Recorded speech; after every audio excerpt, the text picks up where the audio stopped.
to Resist the Empire, a libertarian view of the Star Wars universe.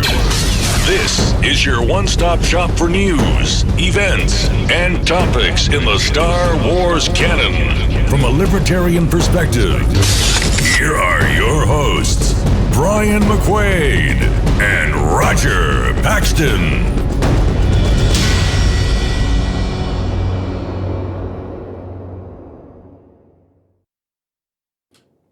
Welcome to Resist the Empire. My name is Brian McQuaid. And I'm Roger Paxton. Roger, it's been an awesome week, has it not? If you're a Star Wars fan, it's been the best week. Absolutely. So, we're going to start off today with, before we get to the celebration stuff. Celebration. I'm sorry. I'm excited. Yeah, we're both very excited. We've been watching stuff all week. Before we get started, I first want to start off with a note about my good friend, Ben Foster. Yes. So, Ben Foster is an amazing artist and musician. I've been friends with him for many years, and he was kind enough to do the original artwork that our logo is based off of. And for those watching on video, I'm holding up a picture of that right now, and it's very detailed penmanship that he does. Yeah, and his some of his artwork on his website is just fantastic and incredible stuff. So I was very excited that he was able to do that for us. Yeah, so I wanted to basically plug him and his work. He's probably the biggest Star Wars fan I know, and that says a lot because I know me and I know Roger. Anyways, I just wanted to let everyone know, if you were interested in viewing his stuff. Oh, and one more note. Ben, his artwork, he's actually been in Star Wars Insider magazine 4 different times for his artwork. So awesome. Yeah. So you can view his artwork at bencfoster.com. And he has an Instagram account, which is BenCFoster77. And his Tumblr is Ben C. Foster. Definitely go give him some love. His artwork is incredible. Yep. You're going to love it. And, give him some love from the show since he did our stuff for us. Yeah. And in addition to that, you heard me say he was also a great musician. He plays guitar. He plays piano. And he has an album. And this particular album, it's a free download. And it's bencfoster.bandcamp.com. And it features his album called The Fandom Menace. That's cool. And so that one's free. So if you're interested, you can go there and check that out as well. And thank you, Ben. Yeah, and I've got a mistake that I made on the last episode. I said that I had the Thrawn book coming in, but I also said I had the Darth Maul comic coming in. Yeah. Well, I was mistaken. It was actually the Ahsoka book that was coming out that came in. The Darth Maul comic is not coming out until September. Yeah, a little longer than I'd like. But yeah, but that's going to be a really cool comic. So definitely, stay tuned here. We'll definitely let you know when it's coming out. Yeah. And our Star Wars canon list. So we have a really, really, really cool Star Wars canon list on our website.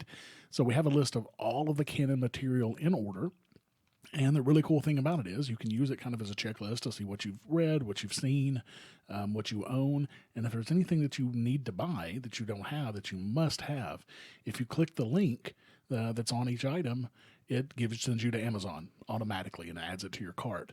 The cool thing about that is it doesn't charge you anything extra, but it gives us a little bit of money for every item that you purchase from there. So definitely please make sure to go to resisttheempirepodcast.com/canon list. And that will get you directly there, and you can load your cart up, help us out, and get you some really, really, really cool Star Wars stuff. Yeah, it's a nice way to help us out if you can't even donate, but you still want to get Star Wars stuff. Yep. Just a little bit helps us out. It's very nice. Absolutely. And then one quick note here before we get moving on is we've changed our segment order, and that's especially important today. We've moved Tatooine Times to the front of our podcast, and we're probably going to stay with that from now on. I think so. That's especially important because we've got a lot of Star Wars news to get through, people. Yes, we do. Absolutely. Tatooine Times. Here's the latest news you need to know from the Star Wars canon movies, TV shows, books, comics, and more.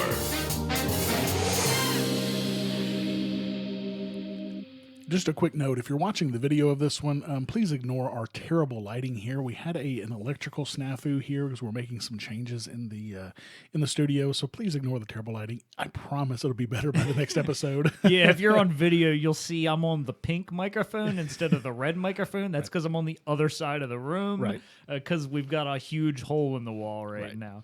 So making changes, making it better. Yeah.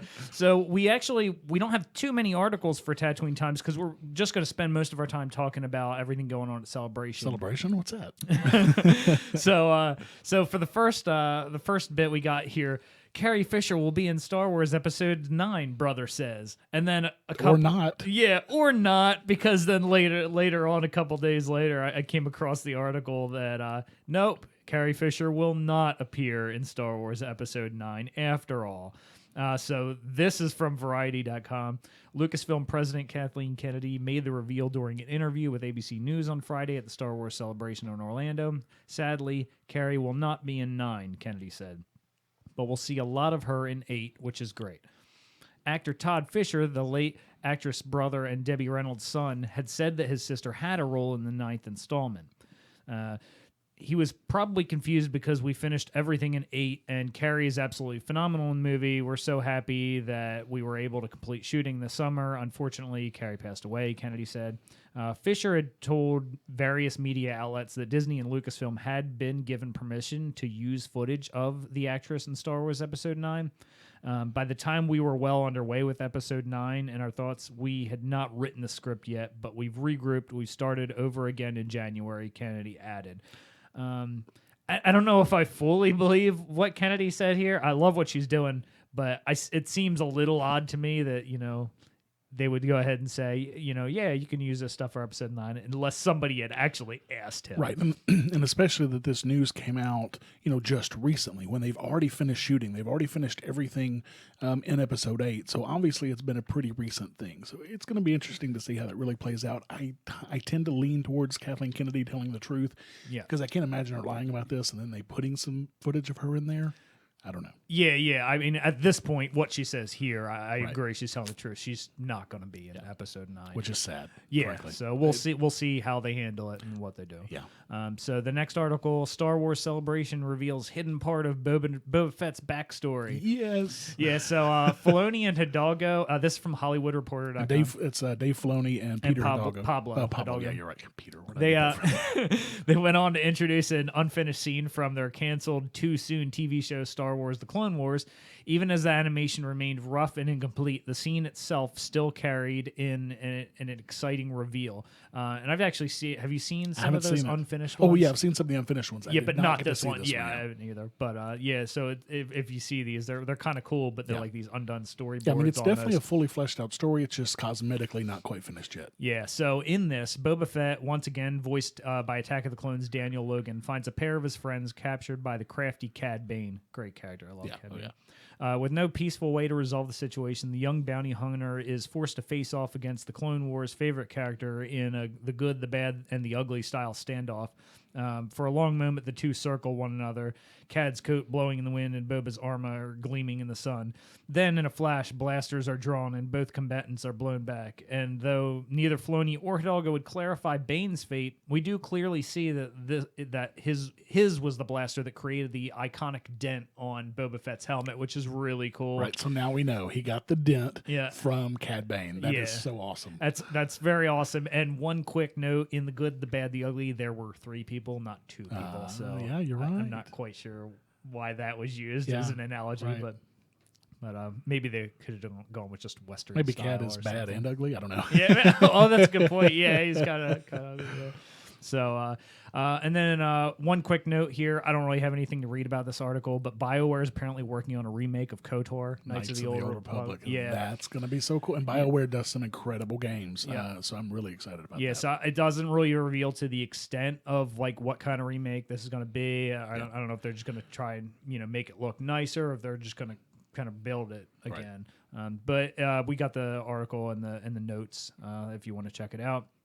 All right, so on to the celebration stuff. So I've kind of got this in a chronological order, and I was just throwing notes out there. This is all stuff I want to talk about. Right. And just so you guys know, this episode will probably go a little bit longer than our typical hour or so, just because, we're pretty excited. Yeah, we got a lot to talk about. So on the 40th anniversary panel, which was kind of what kicked it off, George Lucas said that Star Wars was made for 12-year-olds, and this is why I concur with my good friend Ben, who I mentioned earlier, when the haters for the prequels are thinking about the movie from a 30-year-old perspective, not a 12-year-old perspective. Right, and I agree with this because, going back and looking, you've got that Jar Jar character who's the the very light character, the levity, and he's supposed to bring the levity.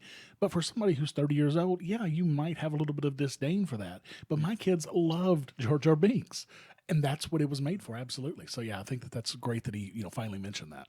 And I'll also say that they, going in line with the prequel stuff here, there was a lot of conversation that brought up prequel stuff, which I was really happy about. Hayden Christensen was there. Yes, and it was so cool to see he and Ian McDiarmid together. Yes. And if you were there, you could get a signed poster by both of them and meet them both for like $250. Oh, that would have been cool. Yeah, pretty great. And thankfully Hayden got a very nice welcome. Yeah. And I was really happy about that because this is one of the characters that always gets a bunch of flack for, his acting, Well, and to be fair, his acting was not the best, but it wasn't.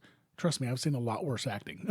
So it definitely, it could have been better, but he did a really good job of, especially in the third one, of portraying that angst and that the turning to the dark side. He really did a fantastic job with that. So, yeah, and I think is one of the best acting moments was when he is burning from the fire and he says, he hates Obi-Wan, and it's incredible. I thought it was incredible. Yep, absolutely. So he was talking about how he learned a lot from Ian McDiarmid.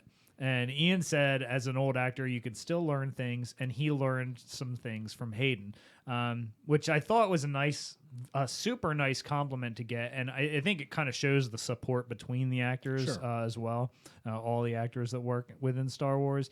And I don't know how the haters react to that. I hope that it at least hushed some of them up a little bit. Yeah. Like, all right, well, Ian said this. I'm sure others just laughed.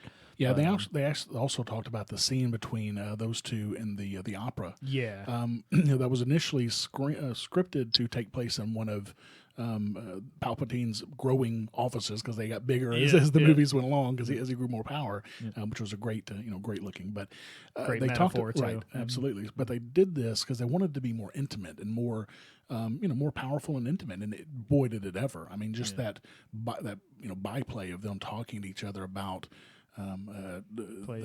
Pelagius and bringing back from the dead. It was so well done. So that was really neat to hear them talk about. Yeah, that was really nice. And then again, Liam Neeson came in, so cool.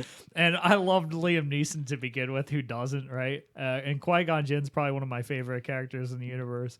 And he said he's filming a Jar Jar movie and that he does indeed turn towards the dark side, speculating, more theories that, maybe it's... a lot of people have said that Jar Jar was going to be a Sith and all this, which I think is just nonsense, frankly, but it's a cute, cute story. We all know it's nonsense, but it was just funny that, he just kind of, fanned the flames a little bit there. I just really enjoyed that. You mentioned liking Liam Neeson, and I used to as well. He's a great actor. Taken and so many other great movies. The Gray.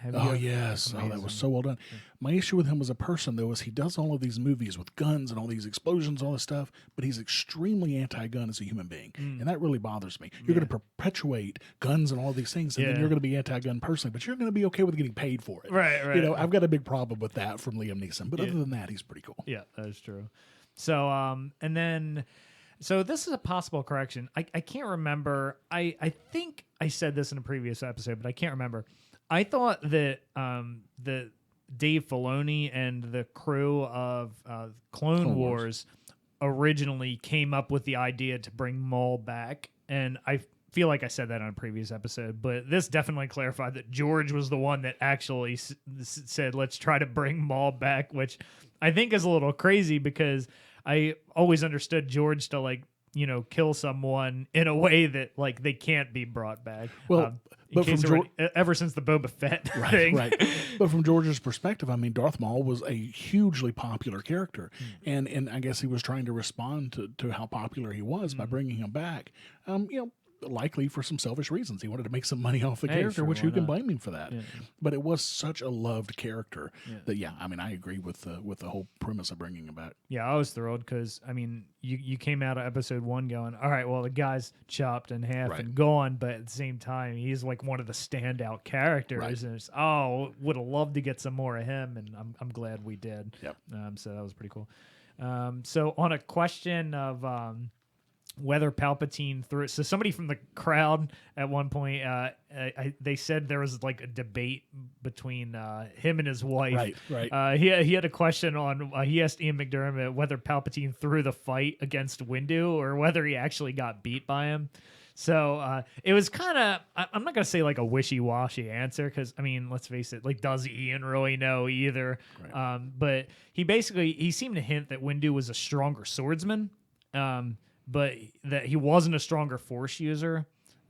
So I guess to me it seemed he was saying that Windu got the upper hand, but he was never going to win that battle, and then he just happened to take advantage of the situation when Anakin showed up there to like, oh, I'm being beaten down by the suppressor kind of thing, Which actually worked out very well in his favor, for sure. Yep. So he played his part well. And of course Samuel L. Jackson made an appearance as well, basically begging for Mace Windu to be brought back. Yeah. I mean, we've seen Jedi like fly from like far off and be able to survive. Right. I mean, Samuel L. Jackson might as well have been on his hands and knees as much as he was begging to come back. That was pretty funny. I don't think it's going to happen. No. Sorry, Samuel. And then I just got a quick note here. Ray Park is awesome. Yeah. I always look forward to Ray Park because this dude's crazy. He's always doing his whole panel. He came on to stage like dancing around like just a complete goober, and you could tell this guy has so much fun going to this event and just having fun with the So who is Ray crowds. Park for the listeners who may not That's know? Darth Maul. So he's the guy that played Darth Maul, and he wasn't an actor, and that's why we didn't get to hear him talk very much in episode 1. And but he was he knows kung fu and wushu, Right. And so he was up on stage. He taught like some people with lightsabers. He was like showing them, all right, let's do these couple moves, and then they reenacted his death with why can't I think of his name? Warwick Davis, who's been the host of a lot of these panels, which has been awesome, by the way. Absolutely. He's just, I know he did some last year because I remember watching last year at Anaheim, but he's done a lot more panels this year. He hosted a lot more panels this year, I believe, and he's just awesome. I've been loving Warwick Davis since. Did you ever see the movie Willow? Willow. Oh, I love Willow. Dude. I mean, that's when I just really fell in love with him because, he was in, Star Wars, but he was covered up. We didn't know who he was at the time, but seeing him in Willow, he was so good. But, he's literally been involved with Star Wars since he was 11 years old as Wicket the Ewok. Yeah. So he's been doing it for 30 years. I love it. Yeah, it's pretty great. Yeah. I used to drive my stepdad nuts because I'm pretty sure we wore out like the VHS of Willow. Yeah, that's how much I love Mad dude, Mod again. We got to watch that soon. That was so great. So Warwick Davis has been great. Ray Park was awesome. He had a lot of fun with the crowd, and that was just really enjoyable to watch. Yeah. So then, the Last Jedi panel. Oh, dude. So awesome. Yeah. So first they had some like photos that Ryan Johnson took. And he's actually a pretty darn good photographer. I was pretty impressed with some of those shots. Yeah, I guess he just took like thousands of. He said he just took so many. Yeah, he just took that camera with him everywhere he went on set. Yeah, so he's like the only one that can bring his camera on set besides like the rest of the crew because nobody's going to say anything to the director, right? Right. So, but some of the photos he had were great. And I love the photo he had. Did you see the one with Leia and her feet were like kicked up on like the battle plan? Yeah, it was obviously a break during the filming or whatnot. And it's such a casual shot, but it's so cool. Such a great shot. And speaking of Leia, we would be remiss. So the first day was the 40th anniversary celebration that we talked about. And, they had a very, very touching tribute to Carrie Fisher in that. And it was Kathleen Kennedy and George Lucas talked about her, and then her daughter came out and Billy spoke. Lord. Billy Lord. Yep. And then they played this 2 or 3 minute tribute to her that you can see on YouTube. It's out on YouTube at Star Wars, the Star Wars page. It's such a beautiful tribute. And then it cuts to Oh my goodness, the conductor. Oh yeah, John Williams. John Williams. So then after, I wasn't expecting that at all. That was awesome. I mean, that was so touching because he opens up with Leia's theme. Yeah, and it was just. I mean, it was. I'm not afraid to say it was heartbreaking. Yeah, Seeing that, and of course then John Williams and it was the Orlando Symphony Orchestra with him. Played some other Star Wars stuff. It was such a beautiful, beautiful tribute. They have it out on YouTube. You can watch the 5-minute video that they created of it, and it was a really, really nice tribute they did for her. Yep. It was really great. But anyway, sorry to derail you. No, that's fine. In fact, I thought I had that in my notes, and I don't see it here for some reason, so I'm glad you brought that up. Kelly Marie Tran is going to be playing Rose, and just from the little bit I saw of her on this panel, I'm excited for her character. She just kind of seems like one of these super happy people, bubbly and bouncy, and and she's a little bitty thing. I mean, she's tiny. She's super short. So yeah. So she's a resistance maintenance worker. And she gets pulled into the story in a bigger way somehow. And I just really like the idea of like people on the periphery being pulled into the bigger story, because we see all these people, when they're getting ready for battle, right. You see the guys getting the ships ready and stuff. We don't get stories or anything on these people. I mean, it's your unlikely hero. I mean, look at R2-D2 and C-3PO. They're just droids that happen to be in the right place at the right time quite a lot, that unlikely hero is always such a great story. So it's going to be fascinating to see what they do with her. Yeah, it's kind of like the underdog mentality kind of thing too. Oh, it's the little guy, and the other little guy's getting their big shot at doing something. We'll see what that is. Yeah, she's not a pilot. She's not a soldier. She's a maintenance worker. Yep. So we'll see. So, during the panel, Hamill dropped the name of the movie, Sergeant Bilko.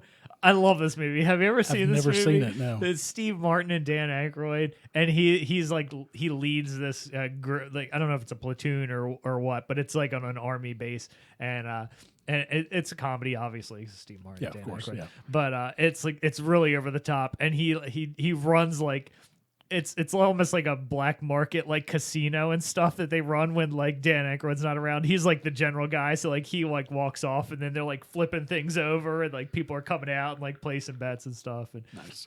And it's over the top comedy, but I just love that got dropped in Star Wars Celebration because that's something you just never hear. Yeah, and Hamill was just amazing. I mean, he was very humble about his part in this movie, saying, he's just doesn't have a whole lot to do. And then of course Kennedy corrected him, saying, that's Mark Hamill being humble. Yeah. Luke is obviously a very, very big part of this story, which clearly he has to be. I mean, his connection with Rey, training her, and all of that. So, Mark Hamill, being Mark Hamill. Yeah, and we keep hearing whispers of the great acting he's done in this movie. So I really look forward to it. I mean, it's Mark Hamill. He's fabulous. So.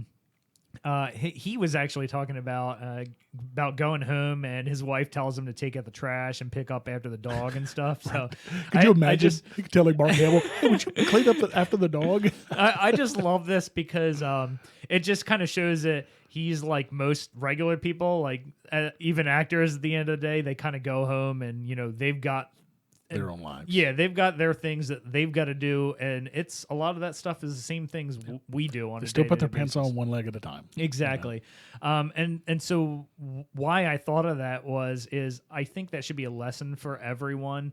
It reminds us that no one should really care what a celebrity's political opinion is because it's no more important than yours or mine. Yep. So when these they do these 2-minute commercials where they have line up a whole bunch of celebrities and tell you to just not vote for the Republican, right? Or whatever, essentially that. And then I hate that stuff. And so there's no difference. They have opinions, you have opinions, and theirs doesn't mean anything more than anyone else's. So just ignore those commercials. For the record, I don't vote Republican either. So anyways, my favorite part was with Mark Hamill was when he was reading the script for episode 7. he's like, he keeps waiting for the spot where like he's going to appear in episode 7. Right. Now he knows it's going to be like in the last part of the movie, or near the end, but he figures he's going to get some speaking lines and stuff. Some action or something. Yeah, exactly. Right. So he's reading. He's like, oh, here's the part, the lightsaber's wiggling, and at the end where like Kylo, is, and Finn's already down, and, Rey got knocked against a tree or whatever, and Kylo's trying to get the lightsaber with the force power and it's wiggling. And Mark Hamill's like, almost like he's rubbing his hands together, like, yeah, this is my moment. This is where I come in. He's like, and the lightsaber flies into the hands of Rey. And he just couldn't believe it. He was like, oh, that should have been my spot or whatever, which was hilarious. It was really enjoyable. Yeah, I definitely wish that we had seen more of Luke in that movie. I can understand why they did that, though, because they want to leave so much open for the second one. I mean, it's going to be like Empire Strikes Back, where you get a big reveal. Yeah. Now, is that reveal going to be the story behind Snoke or the story behind Rey? I tend to think they're going to reveal the information behind Rey in 8, and then probably the information, the story behind Snoke in probably number 9. But we'll see how that goes. Yeah, I can see that kind of path as well. I wouldn't be surprised if we kind of get a bit more info on Snoke, but without like the full reveal. Yeah, I bet we'll at least get to see what he actually looks like. Because obviously the only thing we've seen is this hollow projection, and he's massive in the projection. Yeah. We'll probably get a better shot of him. But I don't think we'll get the full details of who he is until 9. Yeah, so then they did the if you were watching live, they did the teaser poster. Yeah. So they did the poster first, which was awesome. It's very simplistic. Yeah. But very well done. Yeah, there's Rey standing at the bottom in a small, very small. Yeah. And she's holding her lightsaber up in the old classic. Yeah, the reminiscent Luke Skywalker over her head, and then the lightsaber is splitting between two faces: Luke Skywalker on one side and Kylo Ren on the other side. Yeah. And it's this deep red color, and it's just amazing looking. Yeah, very well done. And the way they did it is they started on Rey holding the lightsaber, and then they expanded it outwards, so you saw the other faces, and it was really well done. And then they like tried to play it off like that was it, and like.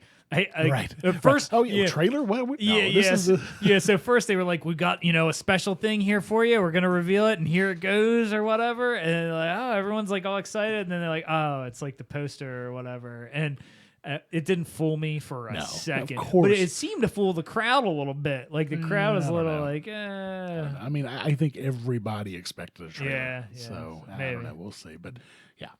Yeah, so anyways, then they obviously went to the trailer. Oh, real quick before I get there, before they did this, I don't know, at some point I think I did the trailer breakdown after this. There was a guy that had the Leia dress, the ceremony dress from New Hope on there. Right. And I was telling you a little bit about this earlier. So a lot of those dresses, because obviously they didn't know how huge this movie was going to be, so a lot of this stuff was rentals. It was coming and going. Yeah. Stuff got destroyed. It got lost, whatever. So one of the guys that was like a production guy on the movie, he told I don't know the man's name. They were talking to him there at Celebration. And he had it on display. It was the dress Carrie Fisher wore for the ceremony in New Hope. Was this production guy took this thing home and he lent it to a buddy, and his buddy's wife wore it to a party, and like it got torn up and it had wine all over it, and this guy ended up with a back, and he contacted this individual, and he's like, "Hey, I think I got Princess Leia's dress here." And they looked at it, and they were like, he's like, "I think it is, but it's a complete disaster." Right? Oh man. So they took it someplace in London that does like museum restoration stuff. Nice. And they had it for like 6 months, and it looked like brand new. Like it looked crisp. It looked really good. That's amazing. The job they did on it. So, but interesting. That was like the only thing from Leia that was still around, at least as far as the dress goes. So the trailer. Oh man, I mean, the trailer I think leaves more questions than answers, honestly, which is good and bad. I mean, it is a teaser trailer after all. We can't expect it to reveal much. They'll reveal much more over the next few months, but. Man, it's got me pumped. Yeah, you felt that maybe it left us a little light on stuff, and I was pleasantly surprised that I thought we got a little more. Well, no, I mean, it definitely. I think it gave more than the typical teaser trailer does, but it was still a teaser trailer, so it wasn't a full trailer. Where you actually can get an idea of kind of what's going on. You really don't get much of an idea, but it's definitely more than the typical teaser trailer. Sure. Yeah, a lot of quick shots. Yeah. And that really tends to not give you an idea when they're very short clips like that. Right. But it gives us a lot of looks at a lot of different things when you're doing very quick shots like that instead of just 4 scenes and then that's it. Right. You know? So anyway, so we're gonna do a little breakdown here of this trailer. Shot by shot. Yeah, shot by shot breakdown of this trailer. First of all, great intro because you start off, and in a typical Star Wars fashion, you're looking at what appears to be the galaxy with the stars. Yeah, you get the big star view. It's almost like, it's almost like the intro to most of the movies. How they have the crawl behind it with the stars behind it, and then they show the stars, and the stars come down into something. So that leads me to believe that this first shot might be the first shot of the movie. Now, obviously, we don't know, and of course, you can do anything, and with trailer magic and movie magic. But it leads me to believe that that could be the first shot of the movie. Yeah, that's possible. It did everything they've said is that this movie picks up immediately after episode 7. Right. So I'm not sure if they did this specifically, this little part specifically for the trailer, or if that is how it's going to start. And the reason I say that is because if it did pick up immediately after, we'd be standing up. They'd be standing there. Right, she would be handing the other. lightsaber, actually physically giving it to Luke. Right. Yeah, so we'll see. We'll see. But in any event, it starts with the stars, but then more light comes to it and more light, and then you realize it's a rock as Rey slams her hand down on the ground, and then she's like panting. Yeah, pretty rough. Yeah, she's obviously exhausted. Yeah, so either she just got done a fight, or possibly she had some other Force vision or something. Well, see, to me, it's almost like, because obviously she's going to be training with Luke on Octu. Yeah. So I'm wondering if she was probably just training. Because, we get the shots of a Luke Skywalker when he's training with Yoda. He's exhausted. He's sweating. And I'm wondering if it's kind of the same kind of thing, almost like the Rocky scenes, where they're cut scening through different training things. I think that it's probably just from training, but we'll see. Who knows? Yeah, I try to keep a real open mind with these trailers. So for me, it could literally be any of these things. She was training. She just got done a fight. She just saw a Force vision, because the way they clip these things, it's hard to tell anything. Yeah, and especially when we get later to some of the things that Luke says, which we right now think are just bombs, bombshells. Well, now Mark Hamill did say in the panel that he did have to go in to do some audio recording specifically for the trailer. So some of the audio that we're hearing over that might not even appear in the film. Yeah. And how much they chopped up the initial trailers for Rogue One, and how different the movie was. Absolutely. So it's very possible that a lot of what we're hearing and seeing won't even end up in the final cut. Yeah, it's likely, and like you said, it was very heavy with Rogue One. Now we get this a lot in movies, not nearly to the extent it was in Rogue One. It was the biggest one I've ever seen, the biggest changes from. Yeah, 75% of that trailer was not like in the movie. So we'll see. I don't think it'll be nearly that bad for this. I sure hope not. I think that they've got this one pretty fleshed out. And Rogue One was such a different animal because it was something brand new, doing a side movie that has nothing to do with the main characters, and so I guess they needed some more liberty with that. Yeah, and they made a lot of late changes to that as well. So I'm thinking that this one's probably a lot more fleshed out by now. So. Yeah. So after this, whatever, Rey's out of breath here. It's followed by a couple different shots of Octu, and it is beautiful. Yeah. The place where they filmed this in Ireland is just Skellig gorgeous. Island, yeah, Skellig Island, and it is just breathtaking. Yeah. Breathtaking. And it's one of those super hard spots to get to, and I think they're only allowed to ferry so many people out there at a time. Like even when it's open to the public or whatever, they only take so many people because they don't want it to get all messed up. Like Machu Picchu has gotten beat up over the years because so many people visit it. So very beautiful. We get a couple different shots of that, and then it goes to Rey looking out over the water, and the water's looking kind of rough. We got some waves there. And it's a great shot from behind her, so you kind of really just get her silhouette with the beautiful blue water in the background. It's a gorgeous shot. Yeah, and it's kind of like part of the mountain on the left and right sides of her, I believe, with the water in the she's middle standing in some her sort of a valley or channel some kind or something. Of cove or something, And then we get a shot of her hand down, and I don't know if this is kind of a side shot shortly after she gets up, or it could just be a completely different time from earlier, because it looks like her hand's down on the ground, or she's kind of down on the ground, and like there are rocks floating around her, like she's using the Force, and the pebbles and stuff are kind of floating around her, which was a cool little effect there. And then we get Luke telling, and now we get some actual voice audio. And it's Luke telling her to breathe, You know, he says it a couple times. Yeah, and this is just overlay audio. It's not actually we don't see Luke we don't saying see it. We him. just hear it. Yeah.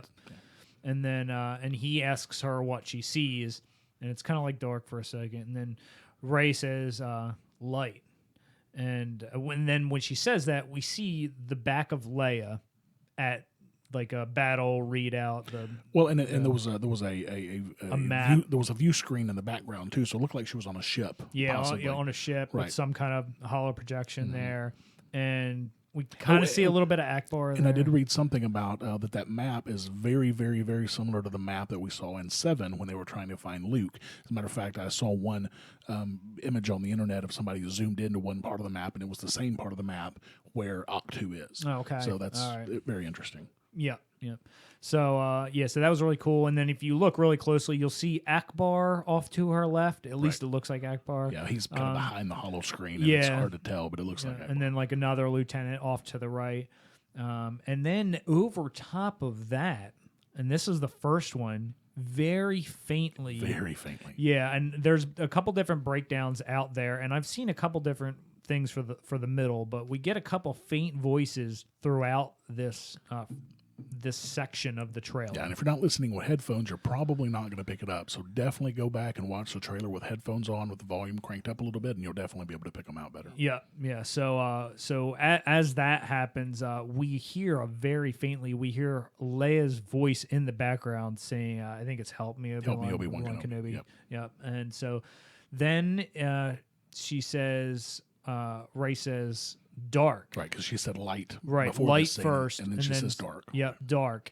And when she says that, we see what looks like Kylo Ren's broken mask, just a mangled mask on the metal floor or something. It looks like broken glass or something. Yeah, and I think you and I both had the same thought with this. It initially looked like Vader's mask. Yeah. Because, obviously Vader's mask played a big part in 7, and we're thinking, okay, maybe, just destroy that. But no, if you look at it closely, there are silver things around the eyes, around the top. So it's and there's no silver on Vader's mask. So it's clearly Kylo Ren's mask. Yeah. First time around, I definitely thought it was Vader's, and then second viewing, I determined it was Kylo Ren's. Yeah. And then when we hear this, it was shattered pretty hard, like almost like glass, like it was a thing. So I don't know if he had a temper tantrum or. It's going to be interesting to see. Yeah, curious how that happened. And when we see the mask, the first thing we hear in the background, we hear Vader's breathing. Yep. And then we hear what I believe is Palpatine saying something about the dark side. That's what most people say, that it's Palpatine. Yeah. Honestly, I had a hard time. I thought for a moment when I first heard it that it might have actually been Obi-Wan saying something, but it's really hard to tell. Like I said, the audio is very faint. You're only going to catch it on headphones. That's the only reason I knew it was there when I watched it. I was like, I heard something else. Yeah, I initially heard the Leia one, even with headphones. Well, I had earbuds in when I saw it, and I heard the Leia one. That one's more clear, but her voice is lighter, and I think that's why. And this one I didn't catch until you brought it up. I had no idea this was even in there. So it's apparently Palpatine saying something about the dark side. Right.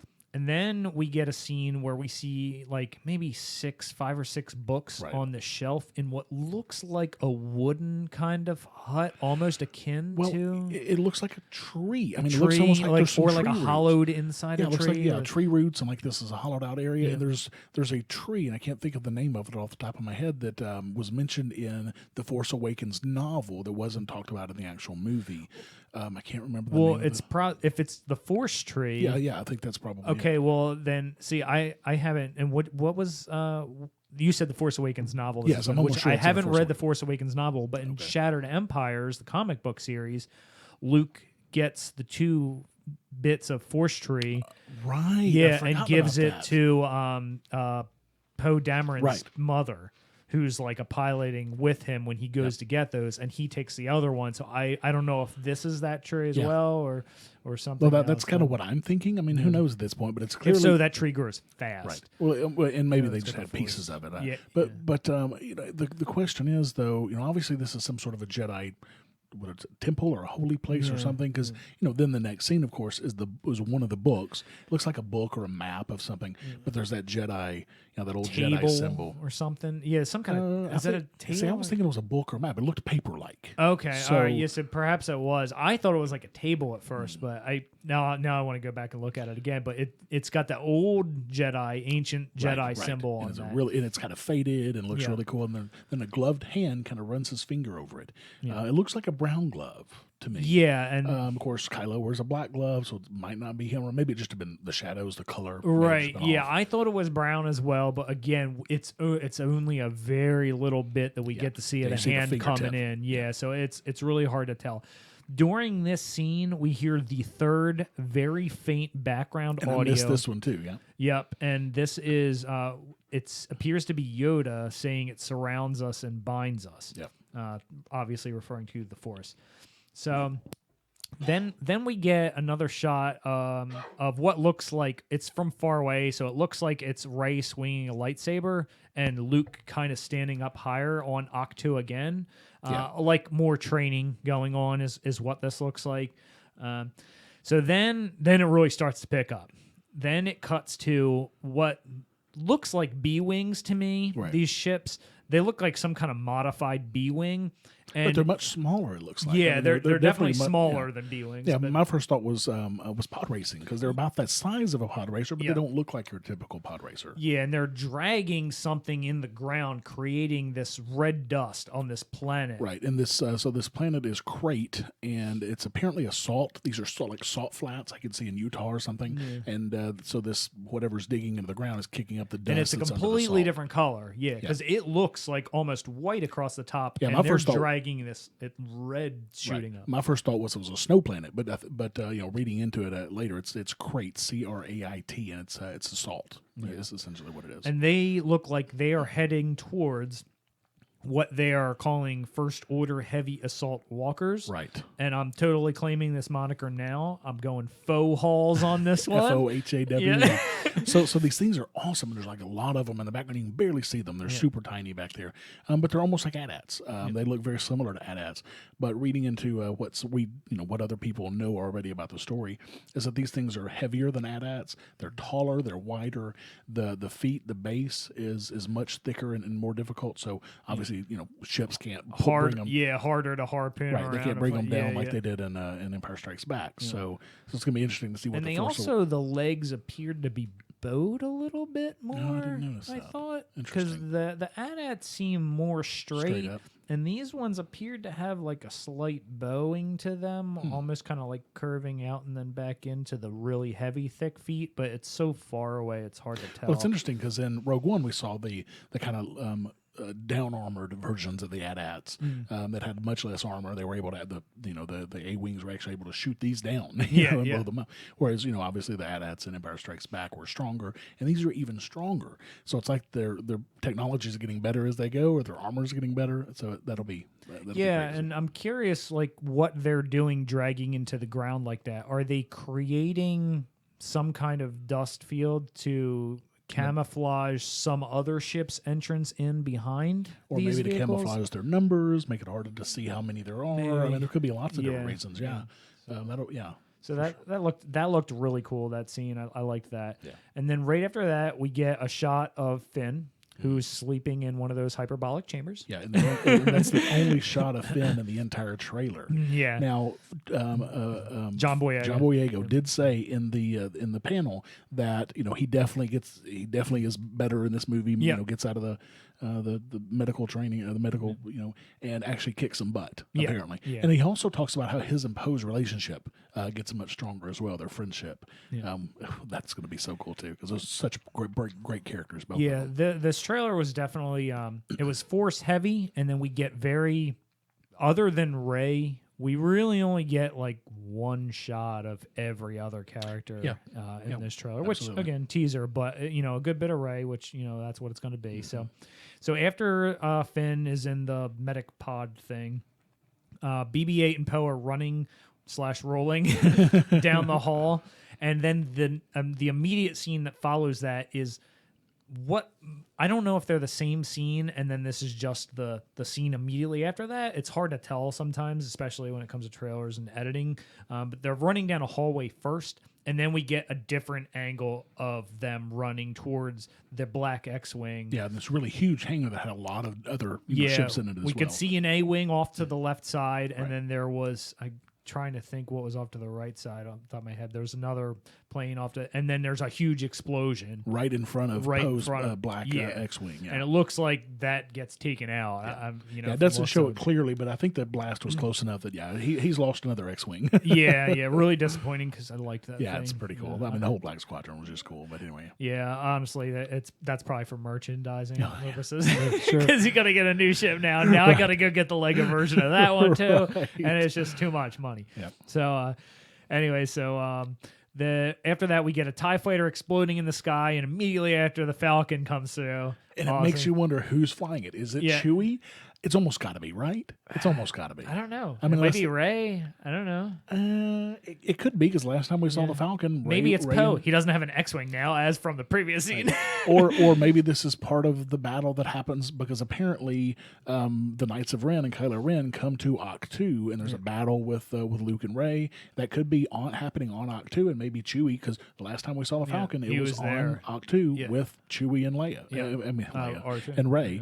So maybe Chewie, took off, and it's almost clearly going to be Chewie. I think. Yeah, it's again hard to say with all the quick shots and editing. We don't know, but they're chased by a couple other TIE fighters. Yep. Then we have Rey running with a blue lightsaber, right? And she's got her "I'm a tiger, I'm going to strike you down" look on her face. Yeah, she's definitely angry. Yeah, that it's not an training. At least it didn't appear that way. I think you're right. Absolutely. So she was in distress there for some reason.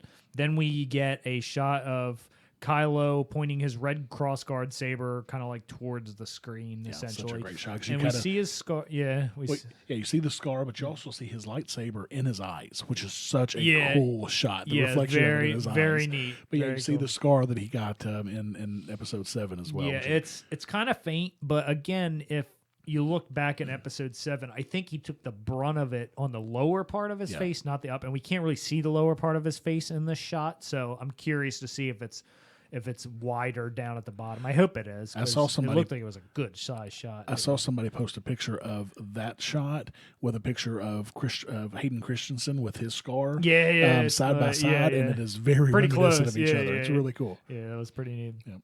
So then what we got after that? We got Luke at this point says, "I only know one truth." One truth. Yep. Now we'll get back to that, okay? Because now it's going again. This is over the top of the scenes we're seeing. Right. We don't actually see him saying this. And I guarantee that when Mark Hamill mentioned having to come back in and do audio just for the trailer, I bet you that entire thing of the over, except for the last bit, which we'll get to in a bit, because you actually see Luke saying the last bit. Yeah. So I think all of this is probably not even going to be in the movie. I think it's probably just from Luke or from Hamill going back in to re-record. Yeah, he says, "I only know one truth." Yeah. And then we get a shot from the back of what looks like Luke and R2 watching something burn, possibly a Jedi temple. Some people are speculating that was the Jedi training place that Luke set up. Okay. That he trained another possibility. That he trained Kylo, and that's when the Knights of Ren came in later and burned that to the ground.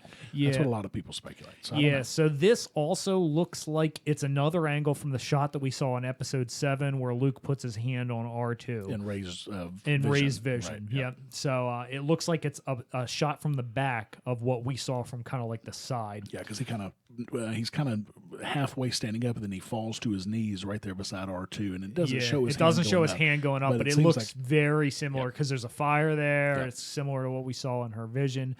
Yep. So then we see Phasma coming through some fire with some First Order troopers. And she looked angry. I mean, that whole shot, that looked menacing and incredible. I cannot wait to see more Phasma in this movie. Yeah, I Gwendolyn Christie's awesome. Yeah, and I don't know if you put this later on in there, but we have news that there is going to be a Captain Phasma novel.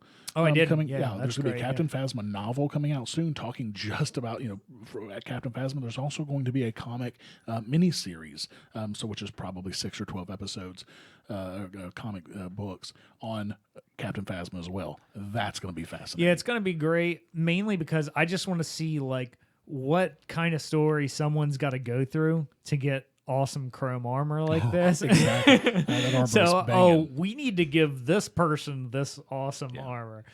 So She's obviously highly respected. Yeah. So yeah. So, and then I think we both agreed here that this shot is more likely to be the shot after the explosion near Poe's X-wing there, Right, because there were in the periphery of the shot. It looks like a hangar as well, like the hangar where everything exploded earlier. So that's probably after the initial attack. They land in Phasma and some troopers that are going into the hangar to clean up. Yeah, this ties into what I've said previously about previews. Is they love to do these little like tricks to like make you think like, oh, well, we just saw Luke and R2 looking at a fire. Now we see Phasma coming through the fire. Like, oh, it must be Phasma there coming through that. And I think it's that complete other shot. My first thought when I saw that shot, that because it just is a second or two, it looked almost like Kylo Ren and the Knights of Ren, and other people had made that mistake as well. But when you look closer, you can clearly see it's First Order trooper armor. On the other people, it's white, and you look closer, and it's kind of got that silver. You can see that it's chrome armor. Yeah, so it's definitely Phasma. Yeah, for me, what did it was the way the arm was positioned because of the way she holds her blaster. Right. Yeah. So that was kind of the giveaway. It was a distant shot, so I'm not surprised it took people a couple quick views to figure out what that was. It was such a great shot. So then we got right after that, we got the huge space battle going on, and you think it might be like a possible barricade or something like that. It's either that or a big ship with things hanging off. It reminds me almost. Remember the medical frigates that had the things hanging down, but you had two of them. You had the long ship and the two things. Yep. It looks like one is cut in half, but there's like several of them lined up, and they look evenly spaced they as look well. fairly evenly spaced. They were about the same height. They're lined up, and you can see the things sticking out from the bottom.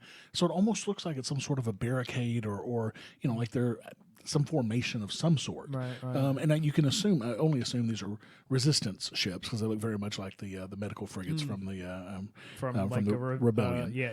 So Return of the Jedi, like in there. Yeah. So I assume that these are resistant ships. But man, the space battle, just the few glimpses we get. Yeah, it looks like it's going to be pretty epic. Well, it looked very reminiscent of the space battle, the battles we saw in 7. Very fast paced and super cool. Well, in Rogue One even more. Right.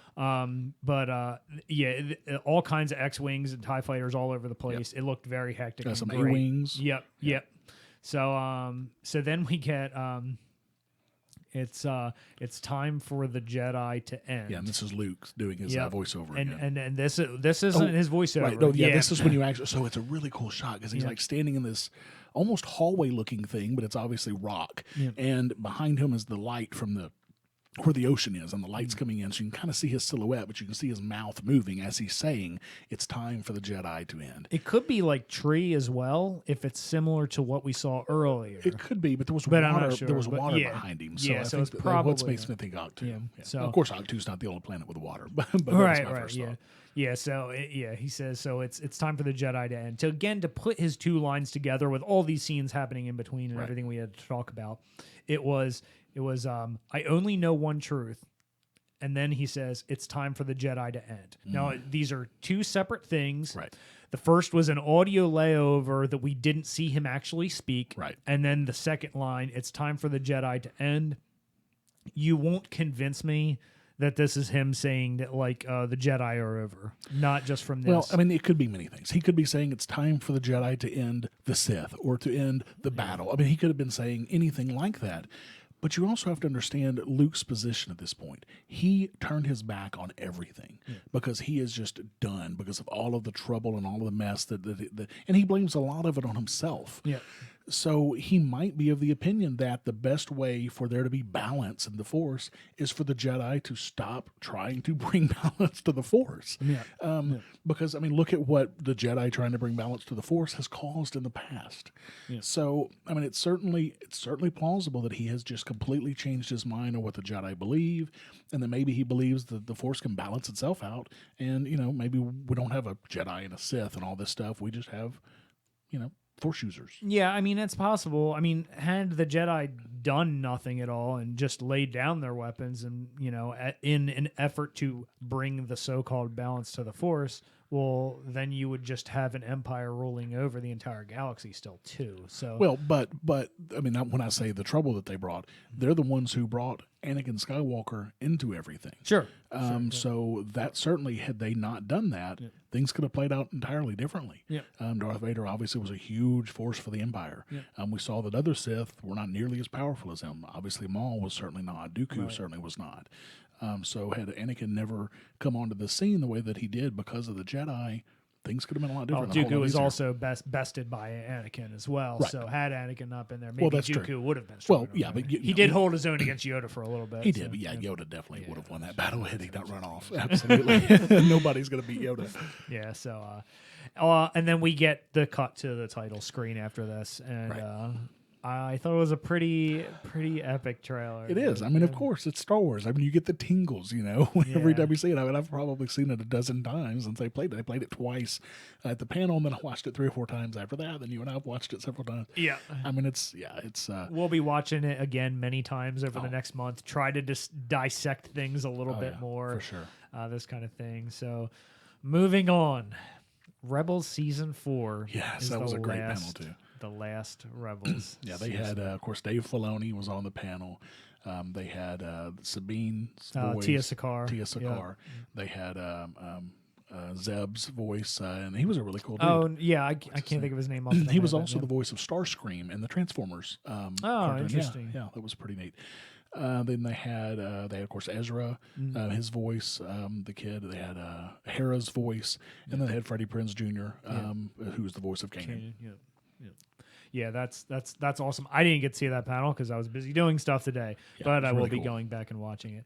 But there were a couple cool things that happened from that, all right? And one of those was the Ahsoka thing. And this so was do we want to talk about this was well played. So Pablo Hidalgo wore an Ahsoka Lives shirt in one of the previous panels in one of the previous days, and so Dave Filoni wears a shirt that says Ahsoka Lives ? At the beginning of this panel. He goes through the whole panel wearing the shirt.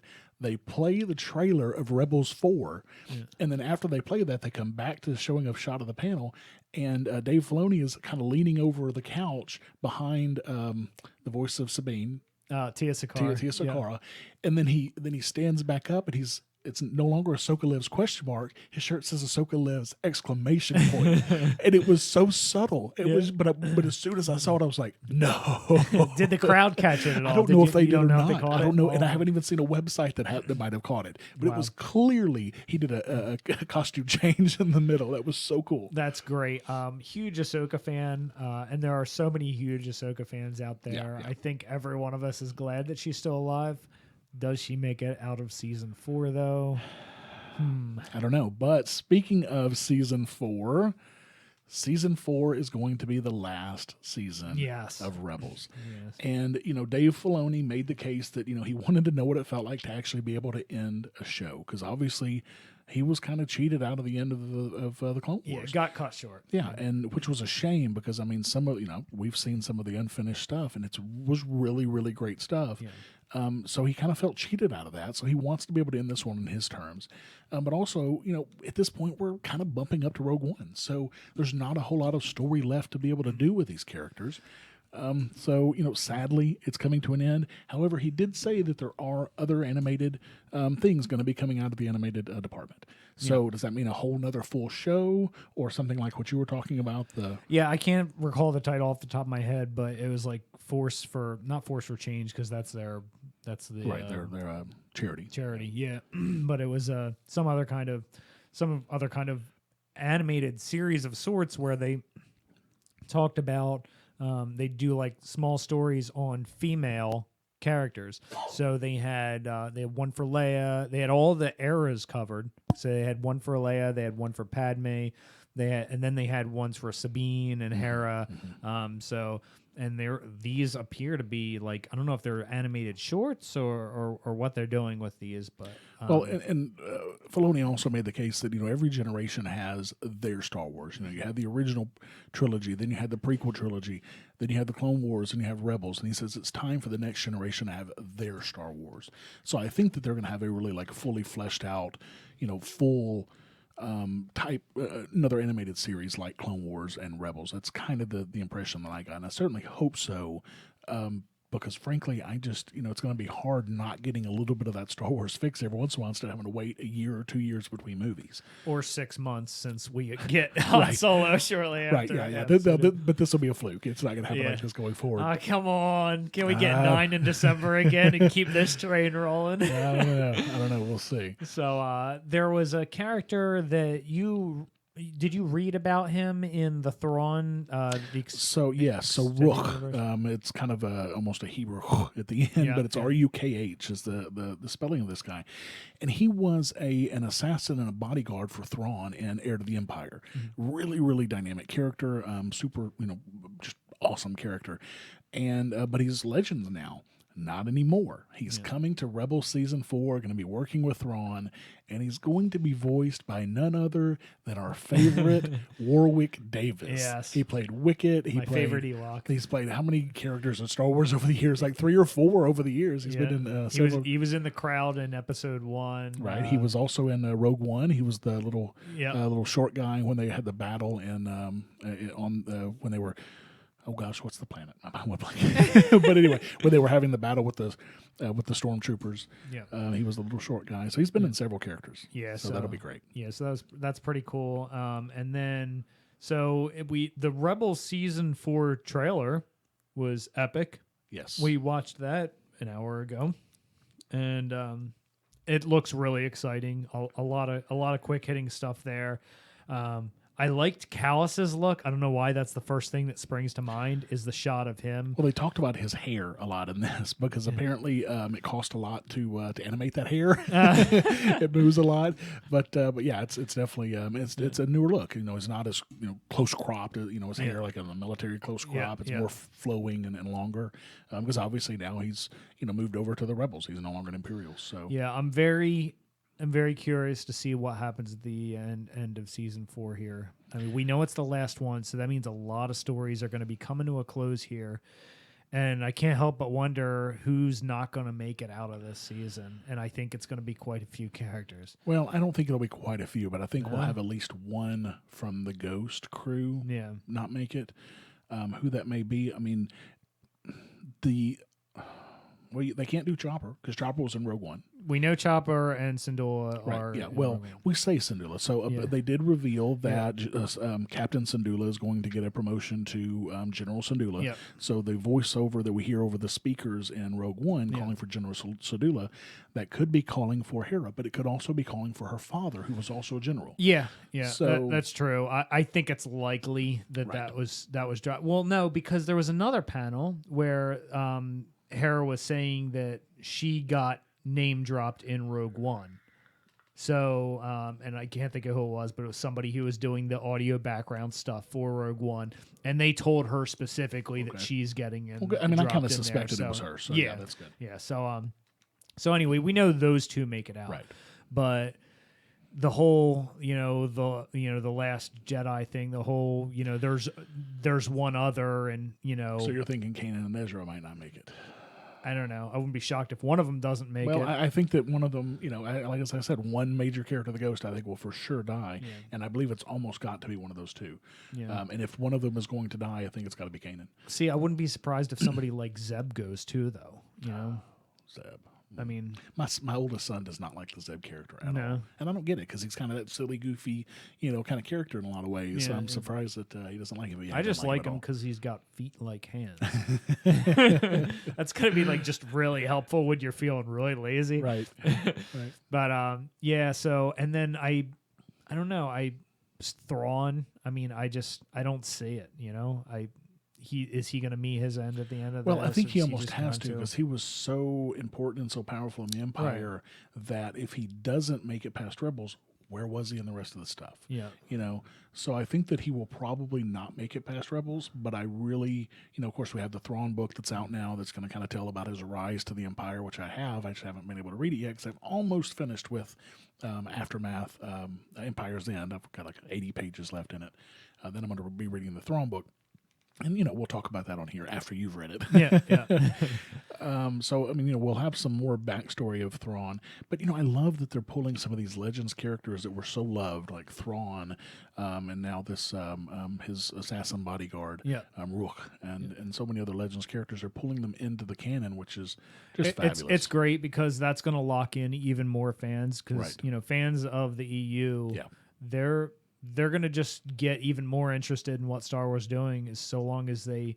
I mean, there's such a plethora of characters to pull from the EU. So, they could do a lot of fan service by doing things like that, even in tiny little roles. Yeah, and, there's... the great thing about this is there is so much that you can pull from, and... I used to love a lot of that stuff. I mean, I read Splendor of the Mind's Eye. I read the Lando trilogy, the Han trilogy, Heir to the Empire. I mean, I read dozens of these books, when I was growing up, and there's so many good stories in there that it's almost a shame that it's no longer, it never was really considered canon, right. but now that it's officially not part of the storyline, it's a shame because there's some really good stuff out of there. But I think so far, anyway, the people who are taking care of the canon right now are doing a fabulous job of pulling some of the great bits and pieces out of that old EU stuff. Yeah. So I'm super stoked to see that. So we'll see how that plays out. Yep. And then kind of the last note here for that trailer, it looks like Sabine is going to be leading Mandalore in an even much bigger way. Right. So one thing that they did talk about is apparently they showed and to some people at Star Wars Celebration, they played episode 1 of Rebels for them. And apparently, a lot of that is the whole Mandalore tie-in. Because, when we leave her in season 3, she's on Mandalore, she's got the black saber, and she's kind of, trying to work through helping out Mandalore. My impression is that she is probably going to end up leading the Mandalore, even though she claims she doesn't want it, she has no interest in it. And I think we'll probably see a lot of that. And I think that she's going to bring the Mandalore over to the Rebel side. Yeah, well... Yeah, I mean, if you see the end of season 3, you're not quite there yet. I'm 6 episodes away. Okay, so you'll kind of see how that story takes hold a little bit more. Oh, so they show more of Sabine's Mandalore story. Oh, I didn't realize that. But not in the bigger picture sense, so to speak. So we do get more, but in the preview, it looks like an even bigger. Kind of a bigger takeover for her. Okay. Well, I expect to finish those out tomorrow because my kids want to start watching the Harry Potter movies. We've been trying to get them to watch them for years, and they finally are showing some interest. So I want to finish up Rebels so we can move on to Harry Potter. Move on. So. Right. All right. So and then one of the last notes we got here, it looks like Nick Sant from the Endor Strike Team in Return of the Jedi is highly likely to be retconned as Rex from some of the concept art. And, this is something they've talked about for a while, even since last year's when it first, because it's been a fan theory for a while. Well, yeah, I thought it was actually official because when you brought it up. Yeah, and they talked about it, I think, at last year's Celebration, where, they kind of mentioned that, hey, where Filoni said, yeah, hey, I'd love to do that sometime. Yeah. Well, in one of the panels this time, they showed a picture of Wolf. It says Wolf, right? But it's Rex, and of course they even said that it was Rex in the panel. Yeah. And showed him in this camouflage uniform that looks almost exactly like what this not quite the colors of the uniform, but the headpiece on him for sure. Yeah, and if you look at their faces side by side, it's very clear. Anyway, it's almost like they use that as for his face when they were drawing him. Yeah. And he's called Gramps in season 3. Kanan called him Gramps, and that's the nickname of Nick Sant. It was Gramps. Yeah. So it's almost. I love that they're going to retcon that, so that Rex is now part of Return of the Jedi. I don't know how the Nick Sant name's going to come into this since we've already seen it before. Well, I mean, they can change whatever they want. They own it now. So. So anyways, that's nice little tie in there. To get Clone Wars and Rebels tied in with Return of the Jedi. Yeah, so Captain Rex in Return of the Jedi. How cool is that? Yeah, and we actually have a link for that as well on the show notes. One of the few things in this section we do. Yeah, and it's got some pictures. It's got a picture of what they showed on the panel, and it's got pictures of Rex side by side with the image on Return of the Jedi. Very cool stuff. Yeah. The HoloNet, your news source for current real-world news with a libertarian Star Wars twist. All right, so we're gonna start off today with I'm gonna try to run through these a little bit quicker because again, I don't know how long we've been recording, but for a while. So, murder suspect posts $35 million bail, upsetting victim's family. Now, I came across this one on Yahoo. So, a Chinese real estate scion charged with orchestrating the murder of her children's father was released from a San Francisco Bay Area jail Thursday after posting $35 million bail, a highly unusual financial transaction that startled and angered the victim's family and friends. Tiffany Lee will remain out of custody after family, friends, and her mother's business associates raised $4 million in cash and pledged Bay Area properties worth a combined $62 million to post her bail. Courts require double the bail amount when property is pledged instead of cash.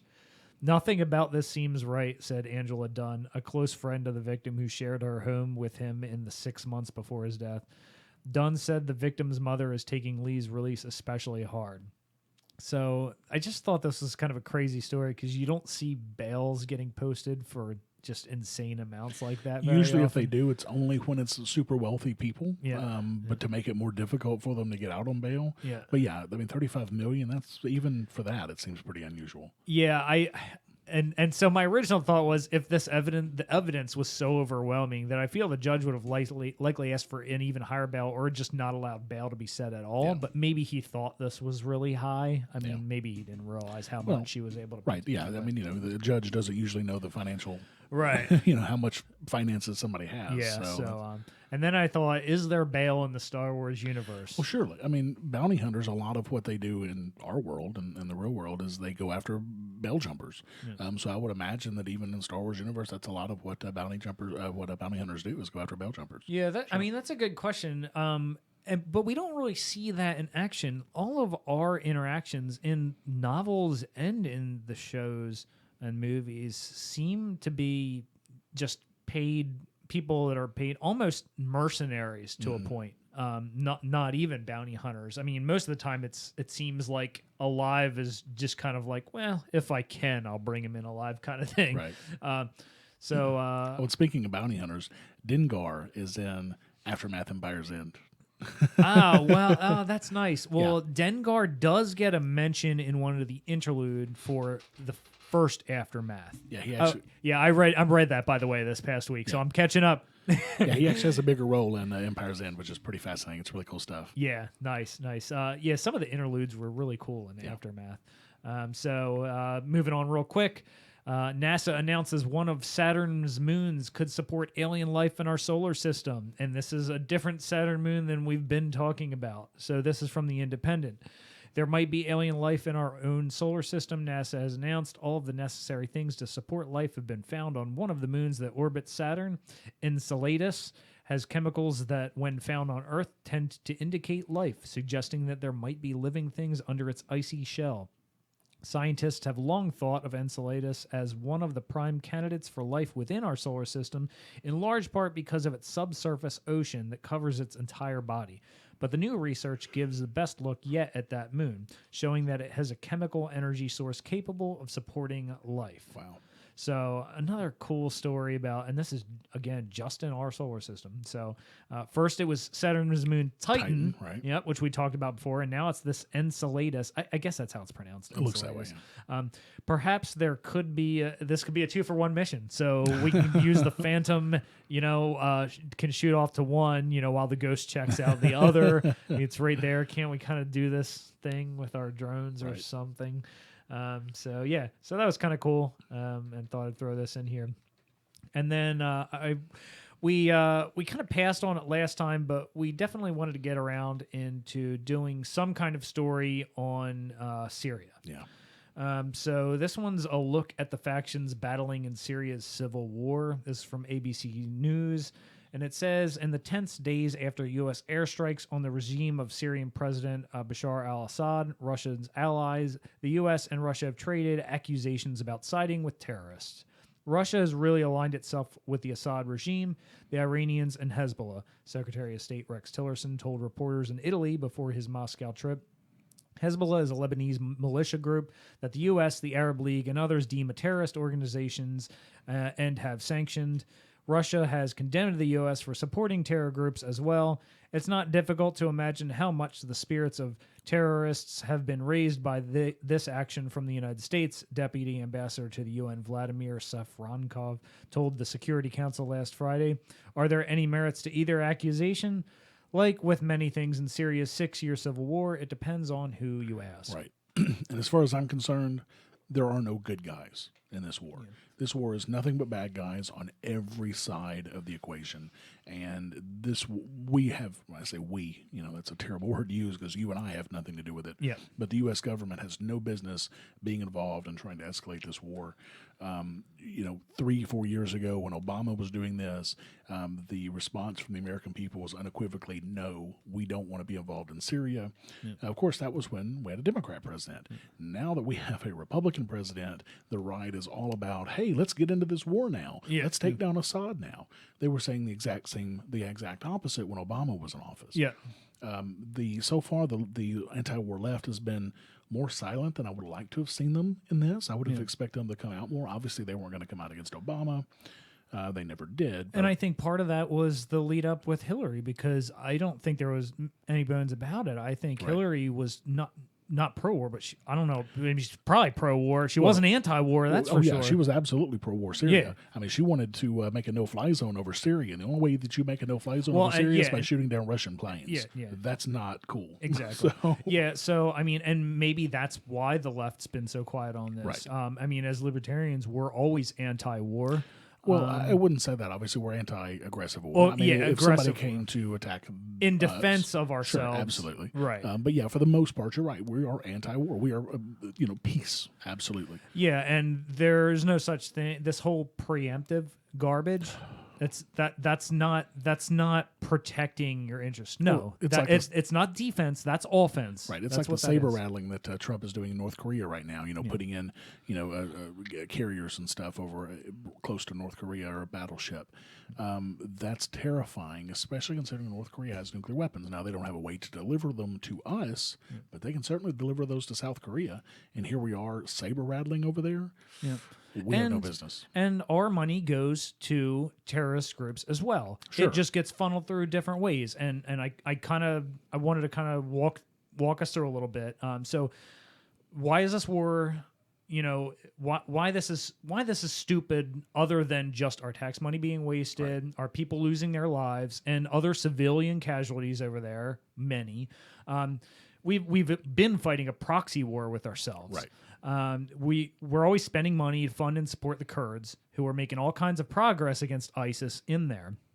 And then we supported Turkey's move into Syria, but Turkey is undoubtedly working with al-Nusra, okay, and they started pushing out the Kurds. Well, now that, because the Kurds always want their independence, they want their own territory, and Turkey's always been opposed to that, they've been getting pushed out. Well, doing that causes more terrorist groups to fill in those gaps that the Kurds had overtaken. Well, and ISIS exists because of the vacuum of power in Iraq that we caused, for crying out loud. Yeah. Anytime you make that vacuum there, that's where they fill in at. Right. So, also, al-Nusra, they've stated they've worked with the U.S., and while we denied that, they've been known to have ties to al-Qaeda. So even though we deny that, but we support Turkey, Turkey supplied weapons to them via Libya. Sure. And obviously we support Turkey. Right. So the whole thing is stupid. And not to mention the Moab, the mother of all bombs we dropped on Afghanistan to collapse these caves. Yeah. Those caves were built with CIA money in the 80s, for crying out loud. Yeah. We are destroying what we basically helped create. More of our money put in there, Right. and now we're spending money to essentially fight ourselves. Yep. We have just no need to business get being out. involved. Yep. Yep. Bring the troops home. Yep. Which Star Wars canon character will we dissect in this episode of Galaxy's Smallest Political Quiz? All right. We're going to try to move through this really quick as well. I actually don't even have a lot written down for this. Today we have Sabine Wren. Yes. And we actually talked about her quite a bit earlier. And she's such an awesome character. And I just love her hair, for crying out loud. I mean, let's be honest. And, for an animated character, she's pretty hot. Yeah, she's one of my favorite Black Series figures. I collect the 6-inch Black Series right. figures, and I just like her. I like her art. I like that. I need to come over and look at your Black Series collection sometime soon. It's getting up there. Yeah. It's an expensive hobby. And those are the only ones I really get. Every now and then I'll get a Lego something or other. Right.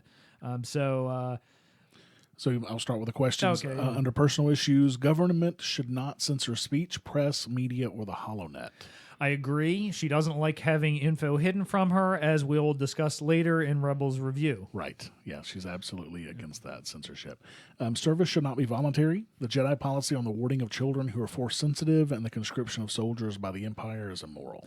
I agree. This is part of what she fights for. She was an Imperial at one time, and obviously she left for a reason. Yep.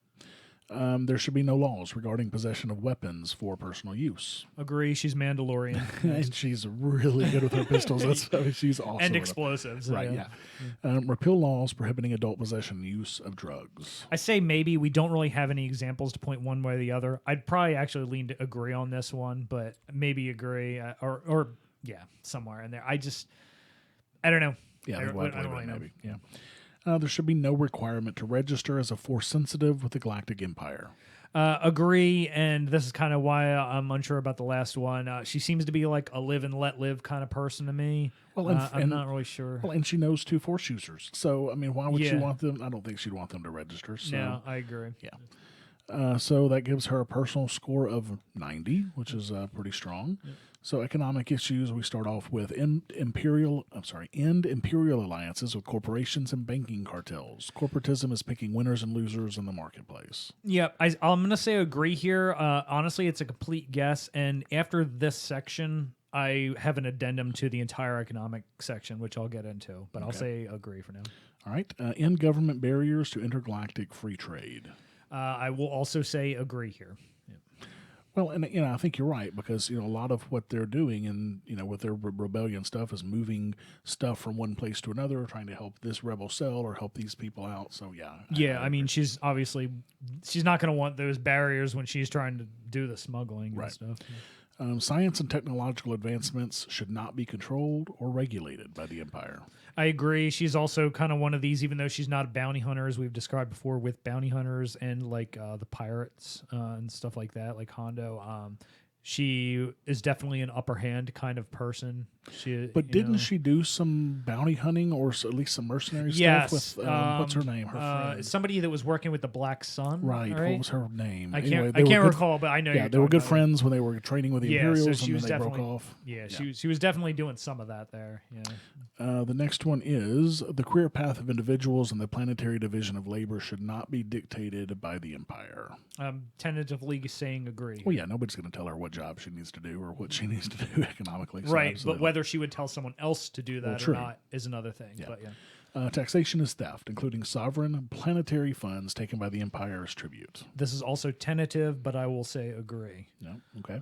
So that gives an economic score of 100. Now, what was your addendum that you're talking about? Yeah, so to some of these answers in the economic section, Mandalore has a ton of like different heads of government. Right, it's almost like a tribal state kind of thing. Yeah, it's very tribal, but then there are also all kinds of different things. So if you go to Wikipedia, you'll see, obviously we know they had Duchess Satine, okay? Right.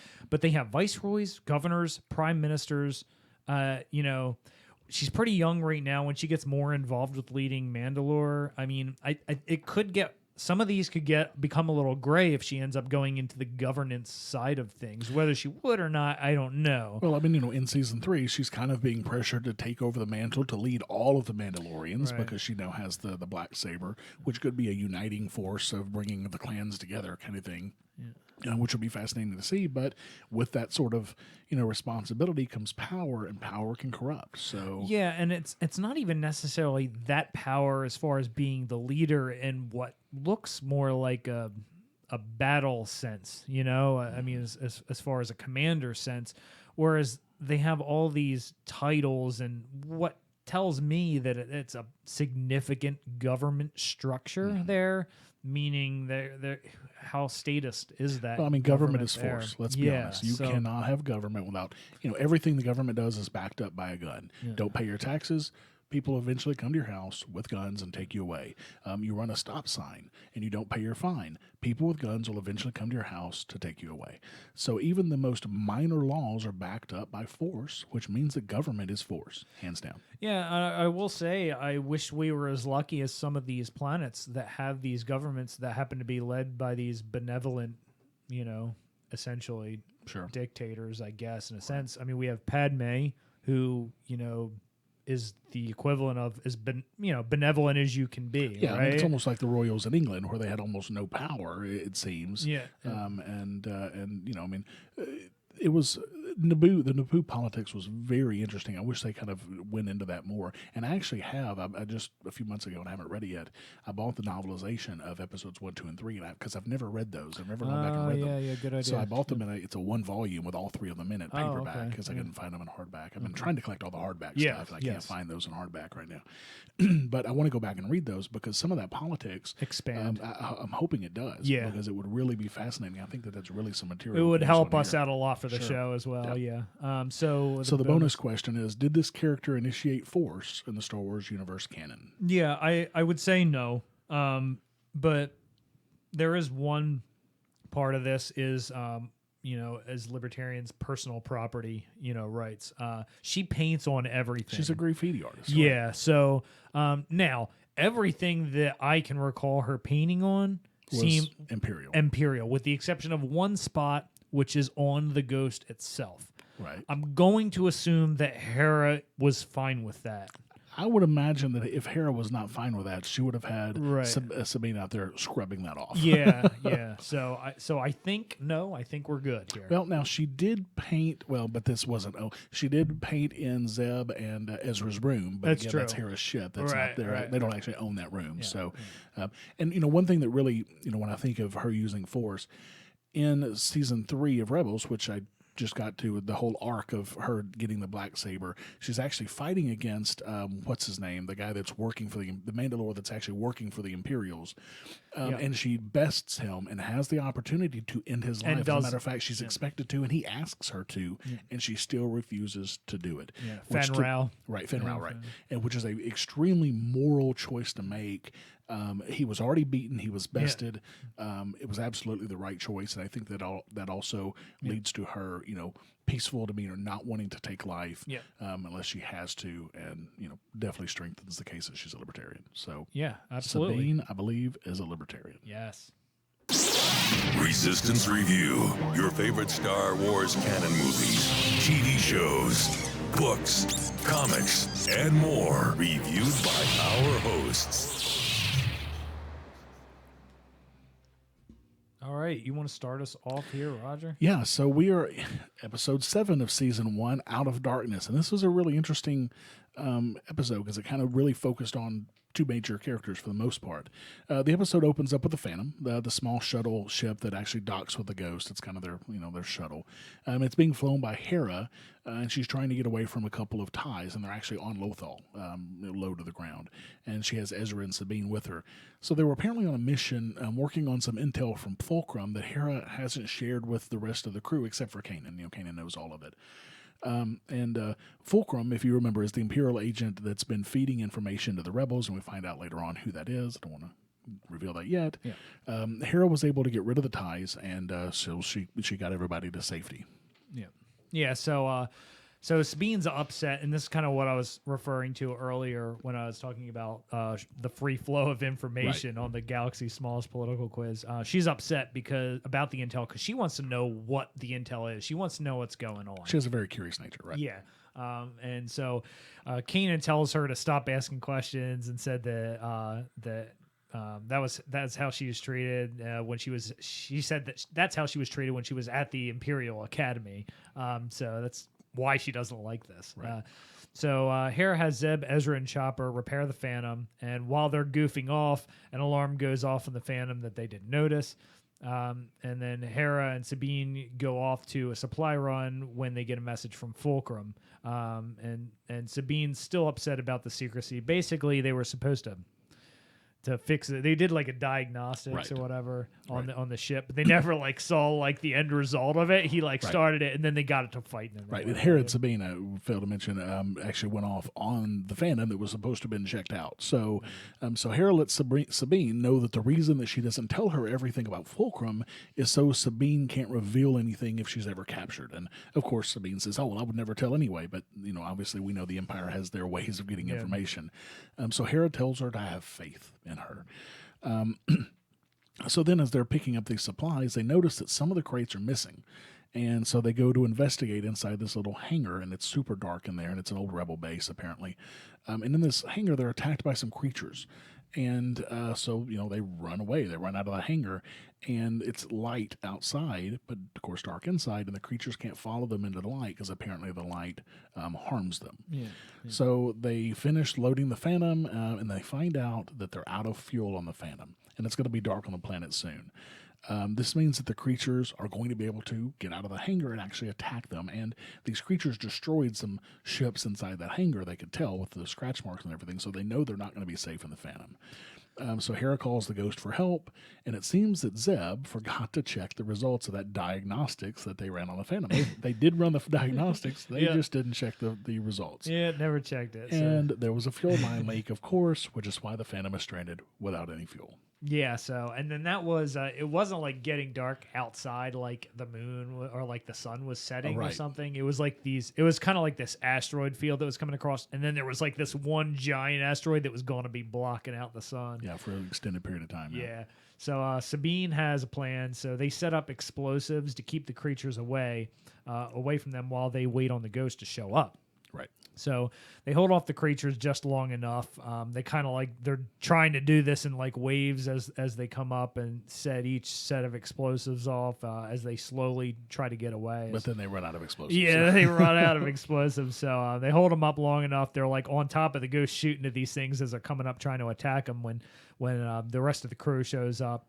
And then so they get out of there, and Ezra kind of jumps off and makes a I'm here to save the day kind of thing. Right, and then he gets like tackled down, and then Sabine has to kind of save him. Right. So Zeb, Ezra, and Chopper apologize to Hera about missing the diagnostics, and they offer to repair the damage to the Ghost to pay for their mistake. Which was kind of a joke because they're the ones who caused the problem by fixing the damage on the Phantom. Right. Yeah. So Hera apologizes to Sabine for having to keep secrets, and Sabine agrees to trust her. Right, and finally have that faith in her, which, I guess from Hera's perspective, they have to be very, compartmentalized with their information, so I can It's understand a legitimate that. concern. It is a legitimate concern because, Sabine, let's be honest, she was an Imperial for a while. So, not that Hera doesn't trust her at all. She trusts her implicitly with her life on a regular basis, but the Empire does have their ways of getting information. Yeah, and for me, it's just a complete tactical thing. Like Hera's much less likely to be the one captured, as she is generally piloting a craft, whereas Sabine is normally, the further away from the craft or doing. And you can't tell what you don't know. Yeah. So then we get into episode 8, season 1, Empire Day, and this was a great episode. I really enjoyed this one. So Kanan is trying to teach Ezra to connect with other creatures using the Force, and this actually comes into play in a few episodes, which is really cool because it goes back to the same creatures that we just saw in the last episode with the Hera and super loath cats is what I call them. Yeah, that's kind of what they are. They look very much like loth cats, but bigger and yeah. And so anyway, they're testing this. Ezra is trying to test this connection with the Force with the creatures on loth cats, and Ezra's struggling, of course, because he's trying to be impatient. Right, he is. And so Kanan shows him how to do it, and he kind of, takes control of this loth cat. And Kanan explains that it's important to connect with other living things since all living things are a part of the Force. And he keeps talking about making these connections, and he says attachments. Yeah, he says you need to kind of attach with other life forces and stuff like this. But then the Jedi had an issue with attachment. They specifically said that you need to forbidden. You got to avoid attachment. Right. Which is very interesting. So kind of shows maybe that Kanan is even though he was a Jedi and believed in the Jedi Order and the Jedi way, maybe he's changed a little bit as well. Yeah. So then we find out that today, the day that this is happening, it's Empire Day, which is a big celebration to celebrate the Empire. And this seems to upset Ezra for some reason. Ezra and Kanan then go to a cantina that has some TIE pilots there, and they notice that the TIE pilots are searching for a specific Rodian in the cantina. The pilots tell the cantina owner while they're in there, hey, you've got to turn on the holonet because the law says you have to be running the holonet on the TV at all times. So while the bar owner turns it on, the broadcast and on the holonet is overtaken by Gall Travis, which we heard about in a couple of other episodes on our last podcast. And is it Travis? Oh, I think you're right. I think it is Travis. Yeah. And he's the senator that has the guts to really speak out against the Empire. So he tells everybody to protest against the Empire during the Empire Day celebrations. Yeah. So we saw him in a previous episode, and I think we'll see him. We'll see him more coming up. His information was the ones that led to Luminara. Yes. Yeah. Luminara and Dooley. Yeah. Yeah. So what was great about this scene, I thought it was like the best scene in the show, was the TIE fighter pilot got all mad when the feed was taken over. So like the Ithorian like bartender is like, he's like, the TIE pilot tells him like, turn it off, you gotta turn this off. He's like, I can't. It's the law. That was so awesome. Great. Yeah. So Ezra says he needs to be alone today because it brings back some memories, and he kind of walks off. So while he's alone, he wonders why the TIE pilots were looking for Sibo. He recognizes the Rodian in the picture that these guys are, showing everyone. They're trying to find this guy. So Ezra then hears his mom and dad speaking to him like in his head. Yeah, it's almost like a memory kind of thing. Yeah. So they tell him we have to stand up for those in need. And Ezra then realizes that he knows where Sibo is. Yeah, I think his memories kind of played with him, and he realized, hey, my mom and dad are talking. Yeah, I know where this guy is, which we'll find out in a bit. Yeah, so then it cuts to the Empire Day Parade. We find out our heroes have plans for the parade, and they're colorful plans because Sabine's involved. So they set off some fireworks as a diversion. While Kanan plants explosives on their new advanced TIE fighter thing that they're like displaying out, and they're about ready to have their pilot again. This is the same pilot we've seen a couple times before on Lothal.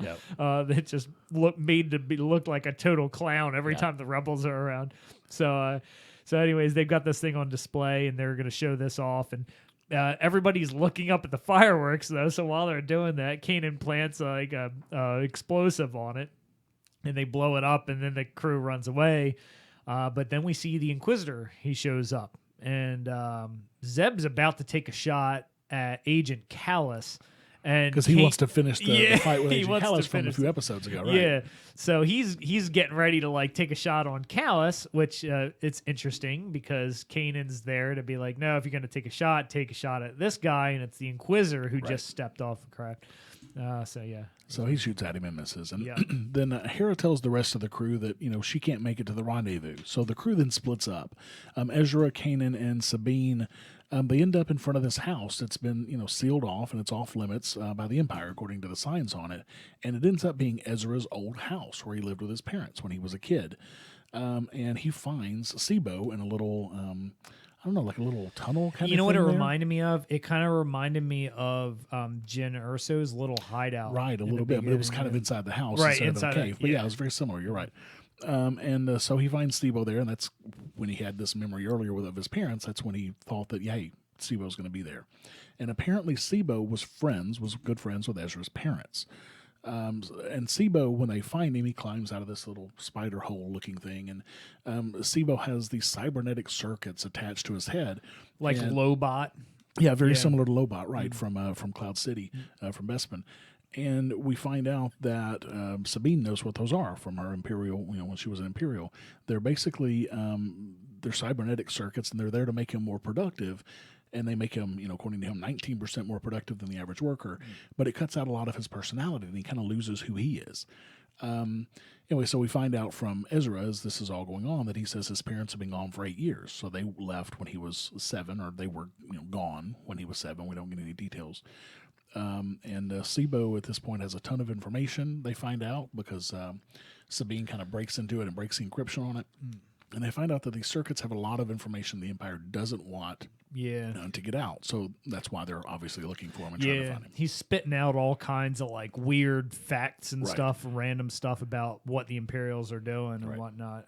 So he has specs on TIE fighters, disruptors, troop movements, a 5-year plan for the Outer Rim planets in his circuits, like all kinds of crazy stuff. So they decide they have to help him escape. To get away, they break through a roadblock, and they're followed by Kallus, who calls in the Inquisitor, and he comes in with like 6 TIE fighters. Yeah. Kallus manages to board the transport when Hera, Zeb, and Sabine show up in the Ghost, and they take out the troops following them, and they get away on the Ghost. There's like kind of a last-second lightsaber with Kallus. Yeah, Kallus tries. Kallus is kind of hanging on the back of the transport there, and this guy's obviously good at what he does. He's not just some punk. Yeah.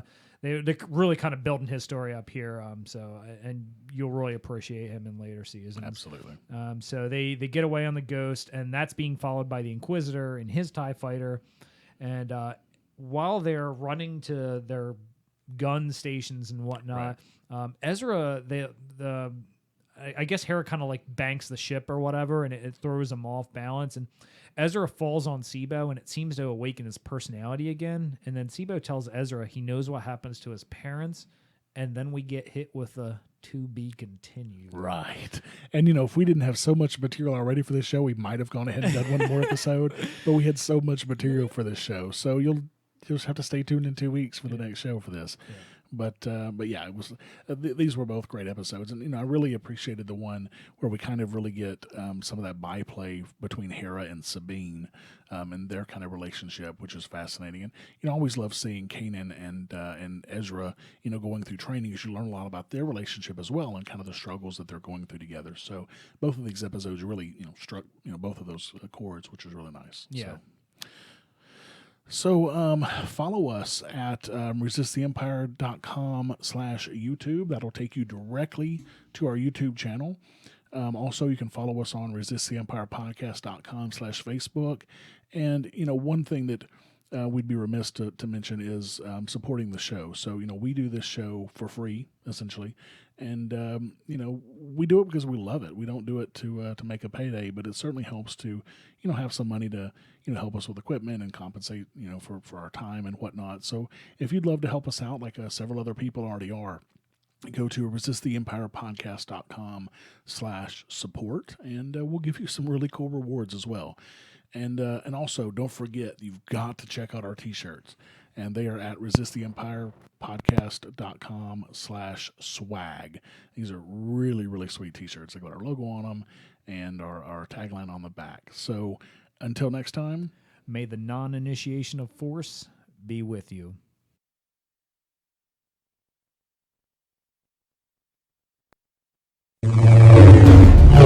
Thank you for listening to Resist the Empire. Find us online at resisttheempirepodcast.com and on Twitter at Empire Resistor. Never miss an episode by subscribing on any podcatcher or by going to resisttheempirepodcast.com/subscribe. This has been a PAX Libertas Productions podcast.